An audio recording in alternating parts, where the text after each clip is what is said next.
안녕하십니까. 반갑습니다. 오인환입니다.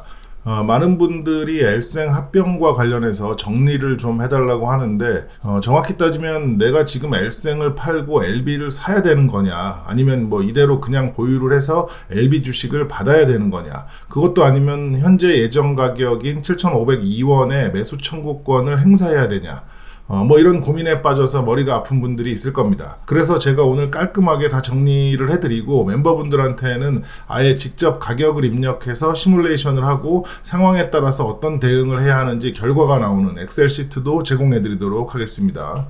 먼저 기본적인 합병 상황부터 정리하고 가겠습니다. 합병에는 신설합병, 간이합병, 소규모 합병, 삼각합병, 흡수합병 등이 있는데, 과거 엘레바바의 합병이 삼각합병이었고, 이번에 이제 LB와 엘생 합병은 LB가 엘생을 흡수하는 흡수합병입니다. 즉 엘생이 LB로 흡수되면서 LB는 남지만 엘생은 사라집니다.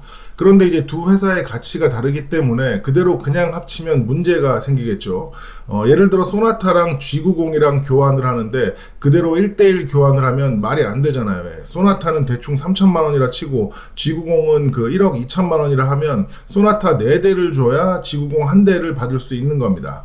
즉 전문가들이 LB와 엘생의 그 가치를 계산해 봤더니 LB 엘생 비율이 1대 0.1167458이라는 겁니다. 이걸 쉽게 이제 앞에 소나타랑 G90 예제처럼 설명드리면 엘생 주식 8.566개를 줘야 LB 주식 1개를 받을 수 있다는 겁니다. 그러니까 만약 엘생 주식 1000주를 가지고 있으면 LB 주식 116주 정도를 받게 되는 거고, 10,000주를 가지고 있으면 1167주 정도를 받게 되는 겁니다. 그런데 문제는 두 종목의 주가가 매일 변하는 상황에서 이 합병에 따른 그 주주 확정 기준일이 4월 16일이고 주식 매수 청구권 행사 기간은 6월 12일에서 7월 2일까지라 기간이 좀 됩니다. 여기서 혹시 주식 매수 청구권이 뭔지 모르는 사람들을 위해서 간단히 설명드리면, 이 합병을 반대하는 사람들은 회사의 반대 의사를 통지하고 주식 매수를 청구해라. 그러면 변하는 주가 상관없이 회사가 너네 주식을 무조건 주당 7,502원에 사줄게 하는 겁니다. 그러니까 주식 매수 청구를 하면 엘생 주가가 7,502원보다 낮아도 무조건 7,502원에 팔아지는 거고, 반대로 이제 7,502원보다 높아져도 무조건 7,502원에 팔아지는 겁니다.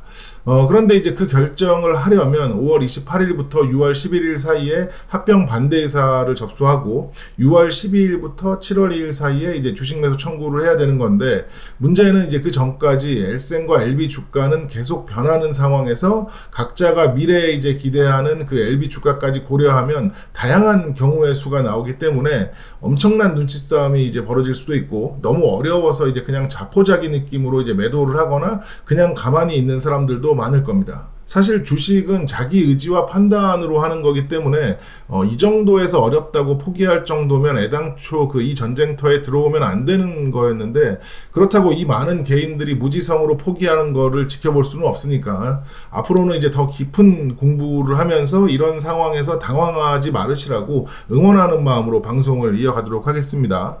일단 LB그룹에 대해서 중단기 투자가 목적인지 장기 투자가 목적인지에 따라 대응 계획이나 전략이 달라집니다. 먼저 중단기 투자자들은 단순하게 이제 현재 그 매수 청구가액인 7,502원을 기준으로 잡고, 그거보다 이제 주가가 비싸지면 현물 매도를 하는 거고, 그거보다 싸면 매수 청구를 하는 겁니다. 그런데 이제 합병 반대 의사 통지 기한이 현재 그 공시 기준으로 6월 11일까지니까 그때까지 이제 상황을 보면서 대응을 하면 되는 겁니다. 그리고 이제 중장기 또는 장기 투자를 하시는 분들은 상대적으로 이제 생각할 게 많은데, 우선 그 앞에서 얘기한 엘생의 매수 청구가액인 7,502원을 머릿속에 넣어둔 상태에서 그 현재 엘생 가격과 미래에 기대하는 그 LB 가격까지 모두 고려해서 판단을 해야 되기 때문에, 이런 산술적 사고가 익숙치 않은 분들은 여기서부터 이제 정신착란 증세가 나올 수도 있습니다. 그래서 일단 전체적인 개념을 설명드리면, 어차피 LB가 진짜 대박이 나서 대형 상승을 할 거라고 예상하는 분들은 그냥 무조건 홀딩을 할 테니까 이런 고민을 할 필요가 없습니다. 그런데 사실 대부분의 분들은 할 수만 있다면 매도를 했다가 다시 들어올지, 그냥 매수 청구를 할지, 아니면 홀딩하고 그 LB 주식을 받을지에 대한 결정을 주가 상황에 따라서 하고 싶을 겁니다. 왜냐면 요즘 같은 상황에서는 주가 변동성도 그 큰 분위기인데 두 종목의 주가를 모두 고려해야 하는 거니까 각자 판단에 따라서 결과에 큰 차이가 있을 수도 있기 때문입니다. 지금 보시는 이 시트는 10가지 시나리오에 대한 각각의 대응 전략인데 제가 사용하려고 이제 직접 만들었습니다. 1번 시나리오를 보시면 L생이 6,500원일 때 LB 기대 주가가 6만 원이면 7,502원에 매수 청구를 하는 게 이제 유리하다는 결과가 나옵니다. 여기서 주의하셔야 할 것은 그 LB의 현재 주가를 가지고 고려하는 게 아니라 내가 투자할 수 있는 기간 안에서 내가 기대하거나 목표로 하는 주가를 고려하는 거라 이 부분은 그 상당히 주관적이고 개인적인 영역입니다. 예를 들어 그 4월 안에 청산을 해야 되는 사람과 7월에서 8월까지 또는 뭐 내년까지 기다릴 수 있는 사람의 기대 가격이나 목표가가 다를 겁니다.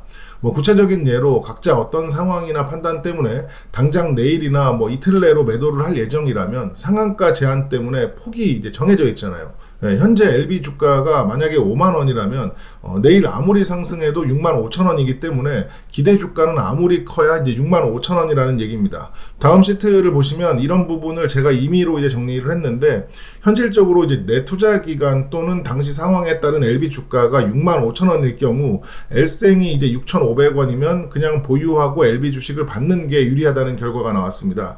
그런데 이제 LB의 기대 주가가 5만 5천 원일 때는 매수 청구를 하는 게 유리하다는 결과가 나왔고 LB가 이런 가격대에서 L생 주가가 매수 청구가인 7,500원 위로 올라가면 매도를 하는 게 낫다는 결과가 나왔습니다.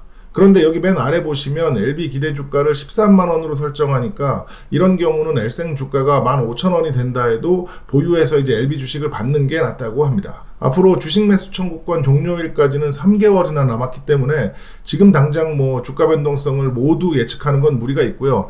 우리가 이제 매일매일 주가를 살피다 보면 기술적으로든 개인의 감각적으로든 적어도 2, 3일 내에 현실적인 방향성과 범위는 어느 정도 예상할 수 있잖아요.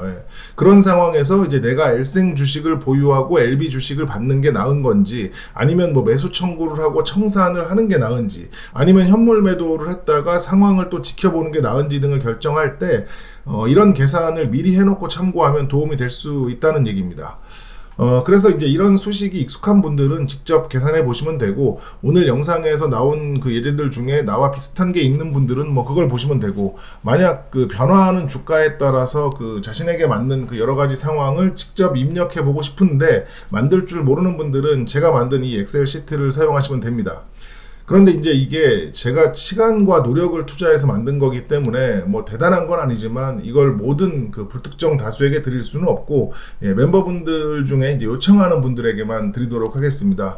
그러니까 이제 필요하신 분들은 지금 보시는 이 멤버 전용 영상을 클릭하시거나 본 영상 그 본문 링크를 통해서 안내 영상을 참고하시면 되는데 엑셀 파일이라 그 PC에 이제 엑셀이나 구글 스프레드시트가 없는 분들은 활용할 수 없으니까 이 점 유의하시기 바랍니다. 감사합니다.